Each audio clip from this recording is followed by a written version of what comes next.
Hi students, ഇന്ന് നടന്നുള്ള second സെമസ്റ്ററിൻ്റെ spreadsheet four modelling എന്നുള്ള question പേപ്പറിൻ്റെ ഡിസ്കഷനാണ്. നമുക്ക് ഈ ഒരു സെമ്മിലത്തെ ഈ ഒരൊറ്റ സബ്ജക്റ്റ് മാത്രമാണ് ചെയ്യാൻ പറ്റാതിരുന്നത്.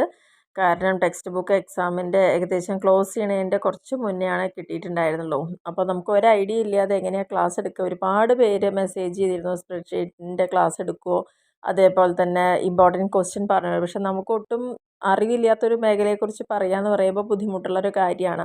ടെക്സ്റ്റ് വരികയാണ്, അല്ലെങ്കിൽ നമുക്ക് വേറെയുള്ള കാര്യങ്ങൾ സപ്പോർട്ട് ആയിട്ടുണ്ടെങ്കിൽ അതിനെക്കുറിച്ച് എന്തെങ്കിലും ക്ലാസ് എടുക്കാമായിരുന്നു. ഒന്നാമത് ലാസ്റ്റ് മൊമെൻറ്റിലായിരുന്നു, അപ്പം നമുക്ക് ഒട്ടും സമയം ഉണ്ടായിരുന്നില്ല. എക്കണോമിക്സൊക്കെ ലാസ്റ്റ് ഓടിച്ച് പറഞ്ഞു തരികയും ചെയ്തിട്ടുണ്ടായിരുന്നു. പെട്ടെന്ന് ഒരുപാട് പേര് റിക്വസ്റ്റ് ചെയ്തപ്പം ഒക്കെയാണ് നമ്മളത് ക്ലാസ്സുകളായിട്ട് തന്നിട്ടുണ്ടായിരുന്നത്. അപ്പോൾ അതുകൊണ്ട് തന്നെ സ്പ്രെഡ്ഷീറ്റ് നെക്സ്റ്റ് ടൈമുള്ള ഒരു കുട്ടികൾക്കും കൂടി ഹെൽപ്ഫുൾ ആവുന്ന രീതിയിൽ ക്വസ്റ്റ്യൻ പേപ്പർ ഞാനിവിടെ പോസ്റ്റ് ചെയ്തിട്ടുണ്ട്. ഇനി അതിലെന്തെങ്കിലും ക്ലാരിറ്റി കുറവുണ്ടെങ്കിൽ അവർക്ക് ക്ലിയർ ആവാതിരിക്കേണ്ടതെന്ന് വിചാരിച്ചിട്ടാണ് ഈ ഒരു വീഡിയോ കൂടി ചെയ്യുന്നത്.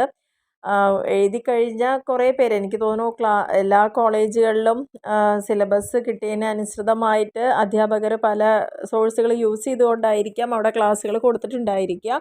എന്നിലും എഴുതിയ കുട്ടികൾ ഓൾമോസ്റ്റ് കുഴപ്പമില്ല എന്നുള്ളൊരു വിവരമാണ് നമുക്ക് അറിയാൻ കഴിഞ്ഞത്. അപ്പോൾ എന്തൊക്കെയാണ് ക്വസ്റ്റ്യൻസ് വന്നെന്നുള്ളത് നോക്കാം. What is MS Excel? First question അതായിരുന്നു, എന്തിനാണ് മൈക്രോസോഫ്റ്റ് എക്സൽ എന്ന് പറയുന്നത്. രണ്ടാമത്തെ, what are lookup and reference functions in Excel? എക്സലിലെ ലുക്കപ്പ് ഫംഗ്ഷനും റെഫറൻസ് ഫംഗ്ഷനും എന്താണെന്നുള്ളത്. മൂന്നാമത്തേൽ, what are the min and max functions used for? എന്തിനു വേണ്ടിയാണ് മിനിമൈസും മാക്സിമൈസും ഉള്ള ഫംഗ്ഷൻ യൂസ് ചെയ്യുന്നത്. നാലാമത്തെ ക്വസ്റ്റ്യനിൽ, how do you add a new worksheet? എങ്ങനെയാണ് പുതിയൊരു വർക്ക് ഷീറ്റ് ആഡ് ചെയ്യുന്നത്. അഞ്ചാമത്തെ ക്വസ്റ്റ്യനിൽ, what is meant by user defined functions in Excel? എക്സലിൽ എങ്ങനെയാണ് യൂസർ ഡിഫൈൻഡ് ഫങ്ഷൻസ്, എന്താണ് എക്സലിൽ യൂസ് ചെയ്യുന്നത് യൂസർ ഡിഫൈൻഡ് ഫങ്ഷൻ, അതിനെക്കുറിച്ചാണ് ചോദിച്ചിരിക്കുന്നത്. അടുത്ത ക്വസ്റ്റ്യനിൽ, വാട്ട് ഈസ് സെൽ റെഫറൻസിങ്? എന്തിനാണ് സെൽ റെഫറൻസിങ് എന്ന് പറയുന്നത്. ഏഴാമത്തെ ക്വസ്റ്റ്യനിൽ, what is auto sum and auto fill used for? എന്തിനാണ് ഓട്ടോ സമ്മും ഓട്ടോ ഫില്ലും യൂസ് ചെയ്യുന്നത്. എട്ടാമത്തെ ക്വസ്റ്റ്യനിൽ, what is a cell in Excel? എക്സലിനെ സംബന്ധിച്ചോളം ഒരു സെൽ എന്ന് പറയുന്നത് എന്താണ്. ഒൻപതാമത്തെ ക്വസ്റ്റ്യനിൽ, വാട്ട് ഈസ് സെൻസിറ്റിവിറ്റി അനാലിസിസ്? എന്തിനാണ് സെൻസിറ്റിവിറ്റി അനാലിസിസ് എന്ന് പറയുന്നത്. പത്താമത്തെ ക്വസ്റ്റ്യനിൽ, how do you delete a row or column in Excel? എക്സലിൽ എങ്ങനെയാണ് നിങ്ങൾ ഒരു റോയോ കോളത്തിനെയോ ഡിലീറ്റ് ചെയ്യുന്നത്. ഇത്രയാണ് ആദ്യത്തെ 10 ക്വസ്റ്റ്യൻ ഉണ്ടായിരുന്നത്. രണ്ടാമത്തത് 11ാമത്തെ question, explain the concept of database manipulation in Excel with relevant examples. എക്സാമ്പിൾസോട് കൂടിയിട്ട് ഡാറ്റാബേസ് മാനിപ്പുലേഷൻ എന്താണെന്നുള്ള കൺസെപ്റ്റ് അതിനെ എക്സ്പ്ലെയിൻ ചെയ്യാൻ പറഞ്ഞിട്ടുണ്ട്. 12ാമത്തെ ക്വസ്റ്റ്യനിൽ, what are macros in Excel? എന്താണ് എക്സലിൽ ഉപയോഗിക്കുന്ന മാക്രോസ് എന്ന് പറയുന്നത്. How can they be recorded and edited? എങ്ങനെയാണ് റെക്കോർഡ് ചെയ്യപ്പെടുന്നതും എഡിറ്റ് ചെയ്യപ്പെടുന്നതും. 13ാമത്തെ ക്വസ്റ്റ്യനിൽ, explain how to create and use pivot tables to analyse large data sets in Excel. എക്സലിൽ വലിയ ലാർജ് തരത്തിലുള്ള വലിയ തോതിലുള്ള ഡാറ്റ സെറ്റിനെ അനലൈസ് ചെയ്യാൻ യൂസ് ചെയ്യുന്ന പൈവറ്റ് ടേബിൾസ്, അതിൻ്റെ യൂസ് അതെങ്ങനെയാണ് ക്രിയേറ്റ് ചെയ്യുക എന്നുള്ളതൊക്കെയാണ് ചോദിച്ചിരിക്കുന്നത്. അടുത്ത ക്വസ്റ്റ്യനിൽ പറഞ്ഞ, explain the DCF discounted cash flow, NPV and IRR functions in Excel.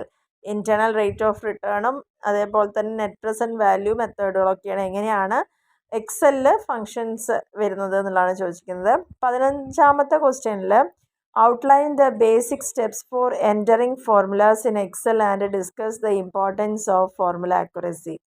Formula ആക്യുറസിയുടെ ഇമ്പോർട്ടൻസും അതേപോലെ തന്നെ എക്സലിൽ എങ്ങനെയാണ് ഫോർമുലാസ് എൻ്റർ ചെയ്യുന്ന ബേസിക് ആയിട്ടുള്ള സ്റ്റെപ്സ് എന്നുമാണ് ചോദിച്ചിരിക്കുന്നത്. ഇത്രയാണ് രണ്ടാമത്തെ സെക്ഷനിൽ വന്നിരിക്കുന്ന ക്വസ്റ്റ്യൻസ്. മൂന്നാമത്തെ സെക്ഷനിൽ ഏതെങ്കിലും ഒരു എസ്സേ ആണ് നിങ്ങളോട് ചോദിച്ചിരിക്കുന്നത്. അത് 16ാമത്തെ ക്വസ്റ്റ്യനിൽ, what is A spreadsheet? Explain its users and limitation in detail. വളരെ ഈസി ആയിട്ടുള്ളൊരു എസ്സേ ക്വസ്റ്റ്യൻ ആണ്. എന്താണ് സ്പ്രെഡ്ഷീറ്റ് എന്നുള്ളതും അതിൻ്റെ യൂസസും ലിമിറ്റേഷൻസും. അതേപോലെ തന്നെ രണ്ടാമത്തെ എസ്സേ ചോദിച്ചിരിക്കുന്നത്, how do you insert charts in Excel? എക്സലിൽ എങ്ങനെയാണ് ചാർട്ടുകൾ ഇൻസേർട്ട് ചെയ്യുന്നത്. What are the various types of charts available? ഏതൊക്കെ തരത്തിലുള്ള ചാർട്ട്സ് അവൈലബിൾ ആണ്. അതേപോലെ തന്നെ അതിൻ്റെയൊക്കെ അഡ്വാൻറ്റേജസ് എന്താണ്. ഇത്രയാണ് ലാസ്റ്റ് ചോദിച്ച എസ്സേയിൽ വരുന്ന കാര്യങ്ങൾ. അപ്പോൾ ഇതൊക്കെയാണ് നമ്മുടെ ഈ ഒരു ക്വസ്റ്റ്യൻ പേപ്പറിൽ വന്നിരിക്കുന്ന ക്വസ്റ്റ്യൻസ് എന്ന് പറയുന്നത്. എന്തായാലും ഇനി വരുന്ന FIUGPയിൽ വരുന്ന അടുത്ത ബാച്ചുകാർക്കെങ്കിലും ഇത് ഹെൽപ്ഫുൾ ആയിക്കോട്ടെ എന്ന് പറഞ്ഞിട്ടാണ് ഇവിടെ പോസ്റ്റ് ചെയ്തിരിക്കുന്നത്. ആ സമയമാകുമ്പോഴേക്കും നമുക്ക് എന്തായാലും ടെക്സ്റ്റ് ഇപ്പോൾ അവൈലബിൾ ആയ സ്ഥിതിക്ക് അതുകൂടി അപ്ലോഡ് ചെയ്യുന്നതായിരിക്കും. അതേപോലെ തന്നെ നിങ്ങളുടെ എല്ലാ എക്സാമിൻ്റെ ക്വസ്റ്റ്യൻ പേപ്പേഴ്സും നമ്മളിവിടെ അപ്ലോഡ് ചെയ്തിട്ടുണ്ട്. അപ്പോൾ ഇനി അത് കാണണം അറിയണം എന്നുള്ള ആളുകളുണ്ടെങ്കിൽ തീർച്ചയായിട്ടും നിങ്ങൾ ചെയ്യേണ്ടത് ഇത്ര മാത്രമാണ്. നമ്മുടെ ചാനലിൽ പോയിട്ട് പ്ലേലിസ്റ്റ് ചെക്ക് ചെയ്യുക. പ്ലേലിസ്റ്റ് ചെക്ക് ചെയ്യുമ്പം ഓരോ സബ്ജക്റ്റ് വൈസ് ആയിട്ടുള്ള വീഡിയോസിൻ്റെ ഒരു ഗ്രൂപ്പ് നിങ്ങൾക്ക് അവിടെ കാണാൻ പറ്റും. ആ ഇത് ക്ലിക്ക് ചെയ്ത് കഴിഞ്ഞ് കഴിഞ്ഞാൽ നിങ്ങൾക്ക് അതിൽ ആ സബ്ജക്റ്റിൻ്റെ എല്ലാ ചാപ്റ്റേഴ്സ് നമ്മളെടുത്ത ക്ലാസ്സുകളും ഒപ്പം തന്നെ ഇമ്പോർട്ടൻറ്റ് ക്വസ്റ്റ്യൻസും അതേപോലെ തന്നെ അതുമായി ബന്ധപ്പെട്ട് നടന്ന പരീക്ഷയുടെ ക്വസ്റ്റ്യൻ പേപ്പറും നിങ്ങൾക്ക് അതിൽ കാണാൻ പറ്റും. ഇനി അതും അല്ലെങ്കിൽ നമ്മുടെ ചാനലിൽ പോയി കഴിഞ്ഞാൽ കമ്മ്യൂണിറ്റി പോസ്റ്റ് എന്ന് പറഞ്ഞിട്ടുള്ളൊരു ഓപ്ഷൻ ഉണ്ടാവും, പോസ്റ്റ് എന്ന് പറഞ്ഞിട്ട്. അതിൽ നോക്കിക്കഴിഞ്ഞാലും ഞാൻ എല്ലാ എക്സാമിൻ്റെയും BBA റിലേറ്റഡ് ആയിട്ടുള്ള ഇപ്രാവശ്യം മാത്രം സെക്കൻഡ് സെം വന്നപ്പോഴേക്കും BCOMൻ്റെ ക്വസ്റ്റ്യൻ പേപ്പേഴ്സ് കൂടി, അഥവാ 6th സെമ്മിൻ്റെയും BCOMൻ്റെ ക്വസ്റ്റ്യൻ പേപ്പർ കൂടിയിട്ട് കിട്ടിയപ്പോൾ നമ്മൾ അപ്ലോഡ് ചെയ്തിട്ടുണ്ട്. അപ്പോൾ ഇത്രയൊക്കെയാണ് ഇതിനെക്കുറിച്ച് പറയാനുള്ളത്. അപ്പോൾ എല്ലാവരും നല്ല രീതിയിൽ എക്സാം എഴുതിയിട്ടുണ്ടാവുമെന്ന് വിചാരിക്കുന്നു.